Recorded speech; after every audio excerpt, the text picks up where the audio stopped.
All right, let's talk about Supranational 2023. I want to take a moment and a huge congratulations goes to Miss Ecuador. I received a few DMs asking my personal thoughts about what I think about the winner. And so here is what I am going to say. Number one, it is pageants, from what I can tell, are very subjective. There are certain things that you can try to analyze. How do you decide who the winner? And that's always tough. We can talk about why she lost or how she lost or what she can do better. I personally thought that Miss Philippines had it. I thought Pauline had it because of the questioning. But one of the things that maybe they look at, and as you can see, just this picture right here, she is a little bit taller. I don't know if that's what they were looking for. She is from Ecuador, from the Latin countries. I don't know if that's what they were looking for. But here's what I am going to say. The fact that she is here is a monument to how well the Philippines trains their contestants. That's one, which proves that they are still a powerhouse.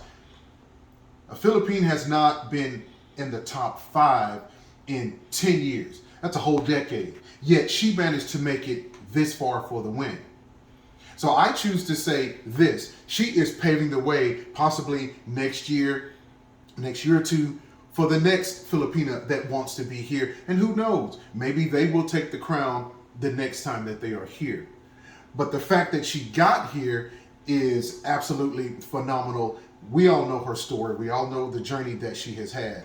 So I'm going to say that that in itself is a win. Another thing that I would say is I want to keep it very positive. So make no mistakes. If you think that I'm going to come on this platform and begin to bash her or bash the organization or bash Miss Ecuador, that is not me. And I would say that let's keep it classy. As fans, let's keep it classy. We can disagree with why she won, but let's not begin to talk about her in a negative light. Okay, let's not be. I say let's not be known as people that I don't want to say it in a bad way, but let's not be known as toxic fans. Let's keep that toxicity to a minimum. So if you hit me up in DMs and expecting me to get all mad and stuff, that's not going to happen, because I really don't see it in that light. Because once I started learning about her story, I was like, how phenomenal it is that after 10 years she's here, after all the body shaming and even all of the toxicity that has been online, talking about her and her weight and all that kind of stuff, and she still managed to get to this point. For me, that is a win, because there's going to be some little girl out there who's going to look up to her and say, hey, if she can do it, then I can do it. That in itself is phenomenal.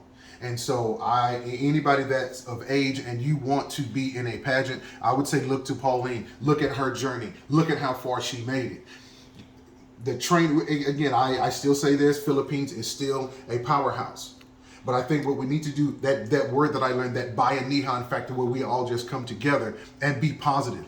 That's what I want to see. I would love to see that. I would love to see, I'd love to get the opportunity just to go watch how they train. I've seen it online, but it's different. So hopefully I'll get to visit the Philippines and I'll get the opportunity to go see some real life training in action, and just to see how rigorous it is. Because again, Philippines has that down, but I think that training and her mentors allowed her to be herself, and that's why her answers were on point. Speaking of her answers pretty much were under, maybe except for once, all of her answers were shorter than the time frame. So in other words, you speak more with less words. And I think that's what you have to learn how to do in these pageants. And she did it well. And again, I would say, yes, I thought she should have won, but I may be biased. But am I glad she made it this far? Hell yes. Am I proud of her? Hell yes. Do I want the Philippines to be proud of her? Hell yes. And really, for me, that's all I need to say about this. Absolutely stunning performance. Yes, we are slightly disappointed, but when I think about the possibility, the doors that she has opened, that's a greater factor for me, is that she opened up those doors for some young ladies that's coming behind her that overcame their obstacles to get to this point. That in itself is a fairy tale story, as we say here in America. So again, congratulations to Miss Philippines, and I salute Miss Ecuador for being the 2023 Miss Supranational. So I'm going to sign off now. If you made it this far, thank you so far. Thank you so much. I'm sorry. So if you haven't done it, like and subscribe. And my name is Isaac, and I really do thank you guys for all of the support that you've shown our channel. And peace out.